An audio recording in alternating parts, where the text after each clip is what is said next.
Tell me about Canva. So what was it about Canva that, I mean, obviously you have lots of opportunities to invest in things and to join, boards or become advisors to things. What was it about Canva that made you think, this is it, I was using Canva. I love social media. I make a lot of graphics. I use a lot of graphics. And so a person who was helping me used Canva before it was very popular. And she would not tell anybody else how she did my graphics because it was such a differential competitive advantage.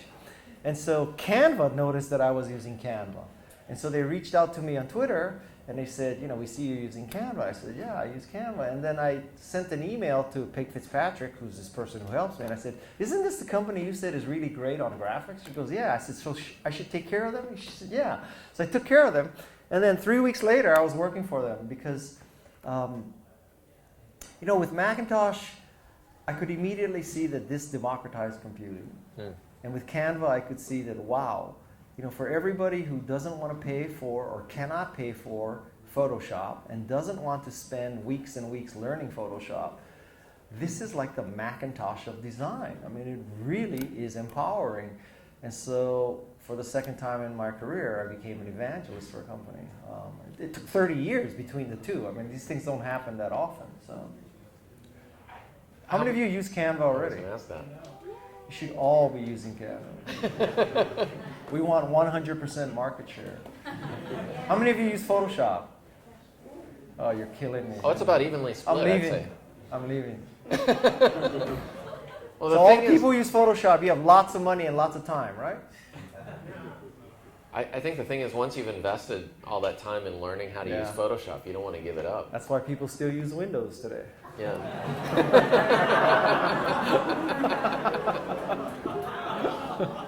How many of you use Windows? They won't admit it now. Quite a few. Okay, there's a Lenovo over there. All right. Are you forced to use Windows? Or? Are the rest of you using Macs? Hold up your hand if you're a Mac user. How about anybody using Linux or something? Oh, okay. There we go. There's a few Linux people. That's good. I'm going to use Blackberries.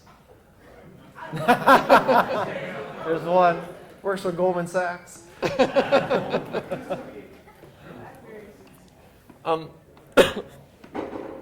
Okay, so we can open this up to audience questions at any time. If you have a question, why don't you just come up here? Raise your hand so I can get a count, because I'll start early if there are a lot of questions. There's a handful. Before we do that, can I give some advice? Yeah, please. Because it's entrepreneurship? Yeah, we'll bring you up. So while you guys are stewing on your question. So my important pieces of advice is for advice as an entrepreneur. Number one, focus on your prototype, okay? I think a lot of entrepreneurs believe that the goal of a company is to raise money. It's not. The goal of a company is to create customers. And the way you create customers is to ship a product or service.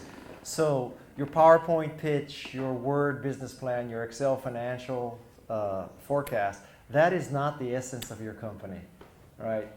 Raising money is a means to an end. It's a necessary evil. The goal is to create customers. So focus on your prototype. If you do a good enough prototype, you never have to write a business plan. That's advice number one. Advice number two is you really don't have to write a business plan. Not in Silicon Valley anyway. For early stage investing, a pitch is good enough.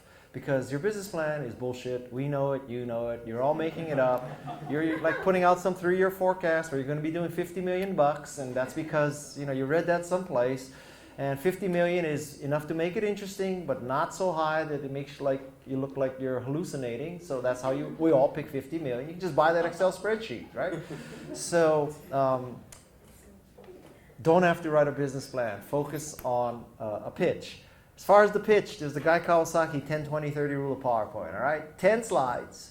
You can give those 10 slides in 20 minutes, 30-point font. Minimum font, 30 points. The bigger the font, the better the plan.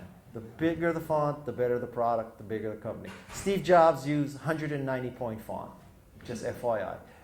Although Bill Gates used 14-point font, but anyway. So the bigger font, the better. And I will tell you that I'll give you one more power tip. If you want to make your presentation better, besides 10, 20, 30, make your background black and your text white. Because black background makes your presentation look more serious and professional. Because when you have a white background, what you're communicating to the audience is you booted PowerPoint, you inserted a text box, and you started typing. When you have a black background, you're showing that I know how to make a master page, create a black background, change the font to white. So you're way ahead of most people. So black is the new black, okay? So I mean, think about this. Have you ever gone to a movie and seen the credits where it's black text on a white background? Never. It's always white text on black background. There's a reason for that. Okay, go black. I'm telling you, go black. That's very Apple-like too. That's how the Apple presentation look. So that's another piece of advice. Another piece of advice is you should hire people who complement you, who are different from you. So don't get all the same kind of people. This is a big mistake, particularly in engineering-driven companies. They hire all engineers. You need diversity.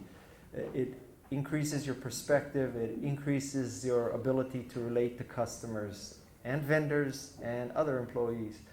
So you need to diversify. And if you did that, I mean, you know. Those are great tips. Ship then test. I mean, yeah. It was very practical. Adi wants me to ask a question that apparently we ask all the Draper speakers. What's that? Which is, what is humanity's greatest challenge, and how are you helping to solve it? I would say global warming, because if we don't contend with global warming, we'll all be dead, and it won't matter. So I would say global warming is number one. How am I helping? Yeah, what are you doing about global warming, guy?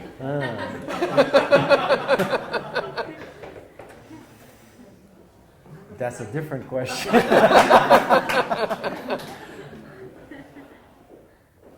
Maybe if Al Gore had used Canva to create his presentations. Don't I always tell you to shut the lights when you're not in the room? There. Didn't I change the shower heads to low flow? Yes.